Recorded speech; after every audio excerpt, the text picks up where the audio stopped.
Hello everyone, स्वागत है सभी का टाइम्स ड्राइव के एक और वीडियो। मैं हूं अंकुर तनेज और मौजूद हूं बुद्ध इंटरनेशनल सर्किट पे, जहां पर आज हम टेस्ट राइड करने वाले हैं यामा की R3 और यामा की MT-03 को। अब इंजन दोनों बाइक्स में सेम है, बट फेड और नेकेड बाइक वाले वो अंतर देखने को मिलते हैं। तो ओवरऑल किस तरह का परफॉर्मेंस इन दोनों बाइक्स में देखने को मिल रहा है, क्या क्या फीचर्स हैं, किस तरह का डिज़ाइन इन बाइक्स में ऑफर करा गया है, ऑल्सो सेगमेंट में जो और बाइक्स हैं उनके मुकाबले ये कहाँ स्टैंड करती हैं, बात करने वाला हूँ उन सभी के बारे में मैं आपसे इस वीडियो में। और वीडियो के अंत में हमेशा की तरह बात करेंगे 3 धांसू और 3 नॉट सो धांसू एलिमेंट्स क्या लगे मुझे इन दोनों बाइक्स को टेस्ट राइड करने के बाद। तो चलिए शुरुआत करते हैं इस वीडियो की।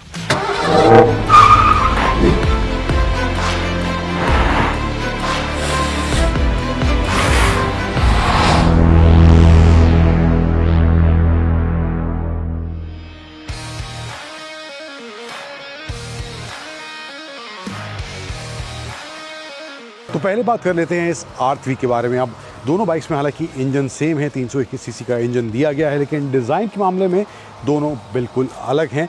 यहाँ पर आप फुली फेयर डिज़ाइन इस R3 का देख सकते हैं और यही इसकी मेन USP है। जिस तरह का एरोडायनामिक्स इस बाइक में देखने को मिलता है वो इसकी राइड के टाइम पे आपको बिल्कुल वहाँ पर एश्योरेंस देता है, जिस तरह की बाइक ये है इन टर्म्स ऑफ परफॉर्मेंस। और ऑल्सो फ्रंट पे भी देखेंगे ये पूरा यामा ब्लू कलर जिसे आप कह सकते हैं, एंड यहाँ पे फ्रंट में यामा की बैजिंग, यहाँ पे बॉडी कलर ही इसका नीचे मडगार्ड दिया गया है। फ्रंट में ड्यूअल चैनल ABS के साथ दोनों ही बाइक्स आती हैं। एंड यहाँ पे साइड में आएंगे तो यहाँ पे पैनल का कलर थोड़ा सा यहाँ पे टोन, यहाँ पे ग्रे टोन देखने को मिल रहा है। एंड यहाँ पे R3 की बैजिंग साइड में देखने को इधर इसकी फेयरिंग पे ही मिल जाती है। ग्राफिक्स का जो इस्तेमाल है, जो कलर पैटर्न है वो भी काफ़ी अच्छा देखने में लग रहा है। एंड हेडलैम्प्स की बात करूँ तो यहाँ पे LED सेटअप पूरा इस्तेमाल करा गया है, एंड जो इंडिकेटर्स हैं वो भी इसमें LED देखने को मिल जाते हैं। फ्रंट व्हील्स की बात करूं तो यहाँ पर जो व्हील साइज़ है 17 इंच 110 सेक्शन के व्हील्स फ्रंट में दिए गए हैं। ड्यूअल चैनल ABS जैसे कि मैंने बताया बाइक में आता है, दोनों ही बाइक्स में आता है। एंड रियर टायर की बात करूं तो वहाँ पर आपको 17 इंच 140 सेक्शन का टायर देखने को मिल जाएगा। एग्जॉस्ट है वो थोड़ा सा अप स्वेप्ट है, एंड यहाँ पर ब्लैक और ये सिल्वर कॉम्बिनेशन एग्जॉस्ट पाइप में इसके आपको देखने को मिल जाएगा। थोड़ा सा टेक्स्चर यहाँ पे सेंटर पैनल में ब्लैक सेंटर पैनल दिया गया है, जहाँ पे थोड़ा टेक्स्चर आप देख सकते हैं ये दिया गया है। टैंक का जो साइज़ है, प्रोपोर्शन है, वो भी काफ़ी राइड को कॉम्प्लीमेंट करता है। किस तरह का ओवरऑल राइड परफॉर्मेंस है उसकी बात आगे करेंगे, लेकिन मुझे इस तरह से डिज़ाइन यहाँ पे देखने को मिल रहा है। फिर सीट की बात करें तो सीट जो है मुझे लगता है थोड़ा सा टेक्सचर होना चाहिए था, काफ़ी स्लिपरी ये राइड के टाइम पे मुझे महसूस हो रही थी, बट कंफर्टेबल थी। कुशनिंग जो है वो अच्छी खासी है। पीछे की जो सीट है पिलियन की भी वो भी काफ़ी अच्छी वाइड है, तो यहाँ पर भी मुझे मामला सॉर्टेड फील हो रहा है। एंड ऑल्सो वही शार्प डिज़ाइन, एजी डिज़ाइन पीछे की तरफ जाता हुआ थोड़ा देखने को मिलेगा। एंड पीछे थोड़ा मामला मिनिमलिस्टिक हो जाता है, बट ओवरऑल डिज़ाइन जो है बाइक का अच्छा देखने में ज़रूर लग रहा है। एंड यामा की बैजिंग यहाँ पर पीछे की तरफ भी देखने को मिल जाती है। एंड रियर में भी जो टेल लाइट का सेटअप है that is also fully LED। Suspension setup की बात करूँ तो फ्रंट में USD फोक्स हैं, रियर में मोनोशॉक दिया गया है। अब पोस्चरिंग की बात करें तो यहाँ पर मामला काफ़ी कंफर्टेबल मुझे इस तरह की बाइक में बैठने के बाद। अमूमन जो फेड बाइक्स हैं आई am not a big fan of them, but यहाँ पर पोस्चरिंग मुझे काफ़ी अच्छी इसकी लग रही है। क्लिप ऑन हैंडल बार्स यहाँ पे दिए गए हैं, सो प्रॉपर वो रेसिंग वाला स्टांस, जिस तरह का स्टांस इस तरह की बाइक पे चाहिए होता है, तो यहाँ पर मुझे वो महसूस हो रहा है। राइड के दौरान कैसा है that is another question which will talk about later. देन आगे बढ़ें और बात करें इसके इंस्ट्रूमेंट क्लस्टर की। अब मामला यहाँ पर थोड़ा आउटडेटेड हो जाता है, लेकिन यहाँ पर जो है नेगेटिव डिस्प्ले दिया गया है, जिसमें आपको information, tachometer, speedometer, gear indicator, time, fuel gauge, temperature bar, ये सब ऑप्शन यहाँ पर इसमें देखने को मिल जाते हैं। एंड कुछ और फीचर जो इसमें मिसिंग है, जैसे कि इसमें आपको USB चार्जिंग का ऑप्शन देखने को नहीं मिलता है। एंड ऑल्सो जो इसके लीवर्स हैं दोनों साइड, यहाँ पर आपको एडजस्टेबिलिटी का ऑप्शन भी नहीं मिलते हैं, तो यहाँ पर मामला थोड़ा पीछे चला जाता है। एंड ऑल्सो ब्लूटूथ कनेक्टिविटी के फीचर्स भी इस R3 या फिर MT-03 में देखने को नहीं मिलते हैं। तो ये कुछ in terms of design, in terms of features इस यामा की R3 में देखने को मिल रहा है। अब सीट हाइट की बात करें तो 780 मिलीमीटर दोनों ही बाइक की सीट हाइट है, तो कोई डिफरेंस वहाँ पे देखने को नहीं मिलता है। अब ये बात हुई इस यामा की R3 की। Now let's move towards the MT-03, the naked version. जो MT-03 है डिज़ाइन में फ्रंट में आप देखेंगे हेडलैम्प का डिज़ाइन, यहाँ प्रोजेक्टर हेडलैम्प देखने को मिल जाता है, जो कि उसमें LED सेटअप दिया गया है। DRLs कुछ इस तरह से यहाँ पे इसमें साइड में दिए गए हैं, तो अग्रेसिव सामने से ही देखने में ये लगती है। एंड फ्रंट में बॉडी कलर इसका मडगार्ड, यामा की ब्रांडिंग, अपसाइड डाउन फोक्स देखने को मिल जाते हैं। एंड कुछ ये नियॉन कलर में या ब्लू कलर में, ब्लू टोन में ये इसके व्हील्स देखने को मिलते हैं। व्हील्स के साइज़ की बात करूँ तो यहाँ पे जो इसमें व्हील्स दिए गए हैं वो हैं 17 इंच 120 सेक्शन के व्हील्स इसमें देखने को मिल जाते हैं and dual channel ABS setup भी MT-03 में देखने को मिलता है। अब रियर के व्हील की साइज़ की बात करूँ तो यहाँ पर जो व्हील साइज़ है वो है 17 इंच 140 सेक्शन का रियर व्हील साइज़ यहाँ पर देखने को इसमें मिल जाता है एंड एग्जॉस्ट टेल वैसे ही सेम R3 वाला ये ब्लैक और ये सिल्वर टोन में कॉम्बिनेशन देखने को मिलता है। साइड से वही नेकेड बाइक वाली फील प्रोफाइल ओवरऑल देखने को मिलेगी। तो डिज़ाइन के मामले में यहाँ पर भी कोई निराशा मुझे इसकी पहली झलक जब मैंने देखी थी तो इन टर्म्स ऑफ डिज़ाइन मुझे ये बाइक डिसअपॉइंट नहीं कर रही है।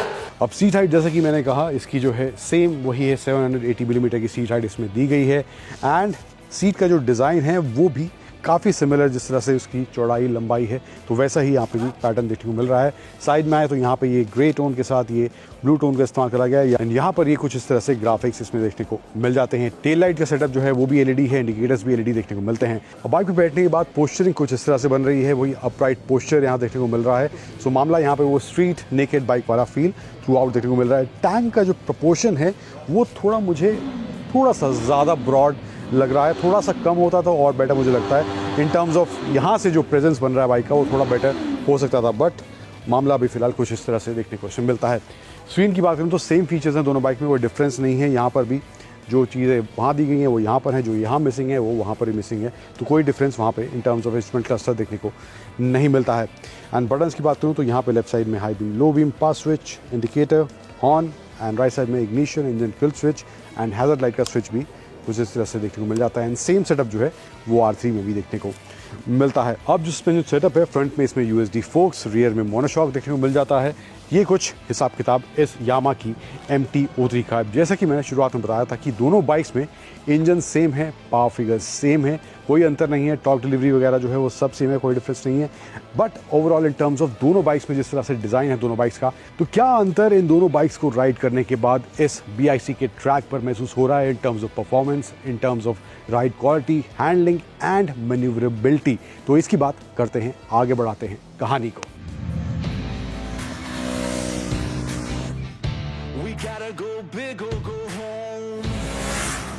Now let's talk about the performance of both these Yamaha bikes MT-03 and Yamaha R3। अब इन बाइक्स का इंडिया में आने का काफ़ी समय से यामा के फैंस इंतजार कर रहे थे। R3 काफ़ी समय पहले डिसकंटिन्यू हुई थी लेकिन एक लंबे समय बाद उसकी वापसी हुई है। MT-03 एक कम्प्लीटली नया प्रोडक्ट है लेकिन दोनों ही बाइक्स में सेम इंजन का इस्तेमाल करा गया है। तो पहले बात करते हैं MT-03 की परफॉर्मेंस के बारे में। तो इंजन की जो पावर है दोनों में सेम ही है, 41.4 bhp पावर है और टॉर्क है 29.6 न्यूटन मीटर्स का। अब MT-03 as a street naked bike introduce करी गई है तो वो पोस्चरिंग जो है उसी तरह का देखने को मिलता है एंड वो काफ़ी कंफर्टेबल भी थ्रू आउट द राइड लगता है एंड बाइक का जो ओवरऑल कंट्रोल है, स्टेबिलिटी है, वो भी काफ़ी अच्छी देखने को मिलती है।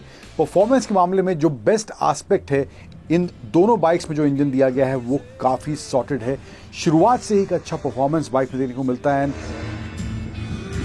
6 स्पीड का गियर बॉक्स कॉम्बिनेशन दिया गया है एंड परफॉर्मेंस के मामले में बाइक किसी भी मायने में निराश नहीं करती, एक्सेप्ट लो एंड में मुझे लगता है थोड़ा सा और बेटर पावर डिलीवरी हो सकता था, बट उसके अलावा बहुत ही माइन्यूट सा इशू लगा, बट उसके अलावा काफ़ी अच्छा performance through out the ride. जो ट्रैक पे मैंने BIC बेस MT-03 को चलाया तो वहाँ पर बाइक ने किसी भी तरह से निराश नहीं किया।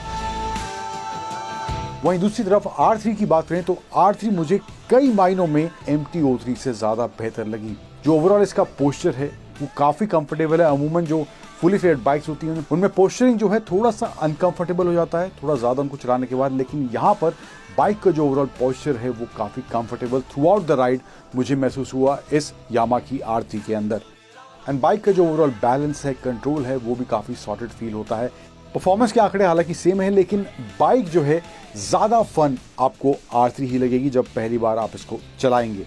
अब हालांकि यामा की जो R3 है वो एक अपग्रेडेड वर्जन के तौर पर आई है। कुछ एलिमेंट्स जो है इसकी upside down focus, front face जो है, LED लाइटिंग वगैरह, ये सब नयापन R3 में देखने को मिलता है। बात करें सस्पेंशन सेटअप और ब्रेक्स की तो पहले बात करते हैं सस्पेंशन सेटअप की। तो यामा की R3 में नए USD फोक्स दिए गए हैं, तो ये एक नया एडिशन इस बाइक में हुआ है। अब इस बाइक को जो हमने चलाया है वो इस BIC ट्रैक पर चलाया है जहाँ पर किसी भी तरह की खराब सड़क हमें देखने को नहीं मिली है, तो उतना अच्छे से इसका ये सस्पेंशन सेटअप वाला पार्ट यहाँ टेस्ट नहीं हो पाया है, बट ओवरऑल जो है तेज रफ्तार में वो अच्छे से काम कर रहा था। कोई दिक्कत उस माहौल के हिसाब से मुझे सस्पेंशन सेटअप में देखने को नहीं मिली है। फिर ब्रेकिंग की बात करूं तो वहां पर भी कोई दिक्कत नहीं है, ड्यूअल चैनल एबीएस है, प्रिसाइज है, सटीक है, कोई भी इशू इन दोनों ही बाइक्स में इन टर्म्स ऑफ ब्रेक्स यामा की MT-03 या फिर यामा की R3 में देखने को नहीं मिला है।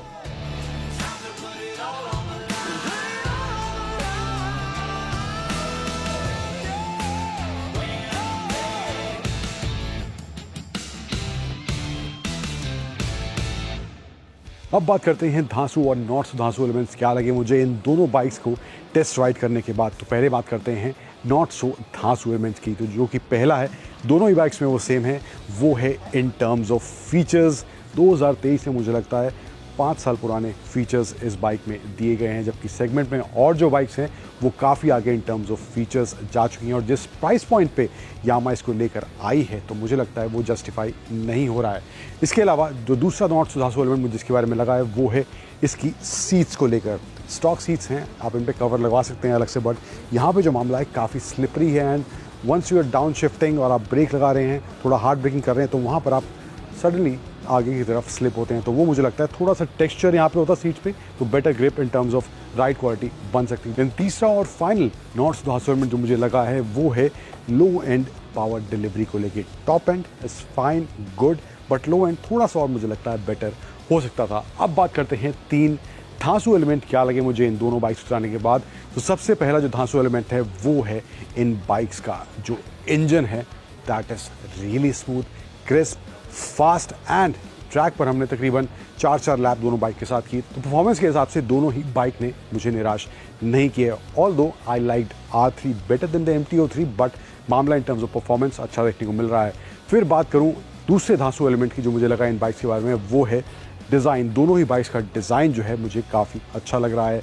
अगेन स्लाइटली बेटर मुझे R3 का डिज़ाइन लग रहा है कंपेयर टू MT-03। जो तीसरा और फाइनल धांसू एलिमेंट लगा है वो है इन टर्म्स ऑफ प्रेफरेंस। अगर दोनों बाइक्स में से कोई बाइक आपको लेनी हो, कोई आपको ऑप्शन चूज़ करना हो, हालांकि दोनों बाइक्स का पर्पस अलग है। दिस इज़ वो बेसिकली स्ट्रीट नेकेड बाइक के हिसाब से इसको डिज़ाइन करा गया है। This is for race type वो डिज़ाइन जो DNA यामा की बाइक्स में देखने को मिलता है, उस तरह का डिज़ाइन एंड उस तरह की फील इस बाइक में है। But even though I am not a big fan of fully faired bikes, अगर मेरे को कोई स्ट्रीट पर भी बाइक चलानी हो इन दोनों में से, then I will go for the R3। तो इस तरह का फन, इस तरह का राइड एक्सपीरियंस मेरा इस R3 के साथ रहा है and this is my choice अगर ये दोनों आमने सामने रख दी जाएँ तो। अब ओवरऑल एज ए पैकेज की बात करूं तो यहाँ पर एक बहुत बड़ा सा क्वेश्चन मार्क लग जाता है, एंड स्पेशली इसके प्राइस के वजह से। दोनों ही बाइक्स की जो प्राइस रखे हैं, 4,60,000 MT-03 का एक शोरूम प्राइस है एंड 4,65,000 यामा की R3 का प्राइस रखा गया है एक्स शोरूम। अब इन बाइक्स में सबसे बड़ी कमी जो है वो है लेटेस्ट टेक्नोलॉजी को लेकर। Quick shifter, slip and assist clutch, traction control, ride modes, TFT screen जैसे फीचर्स जो सेगमेंट में और बाइक्स में काफ़ी कम कीमत पर ऑलरेडी मिल रहे हैं, वो यामा की इन दोनों बाइक्स में देखने को नहीं मिलते हैं। इस वजह से मुझे लगता है यामा की ये दोनों बाइक्स काफ़ी साल पहले वाली टेक्नोलॉजी अब लेकर आए हैं, और जो सेगमेंट में ऑलरेडी बाइक्स मौजूद हैं वो काफ़ी ज़्यादा, काफ़ी कम कीमत पर ऑफर कर रही हैं इन दोनों बाइक्स के मुकाबले।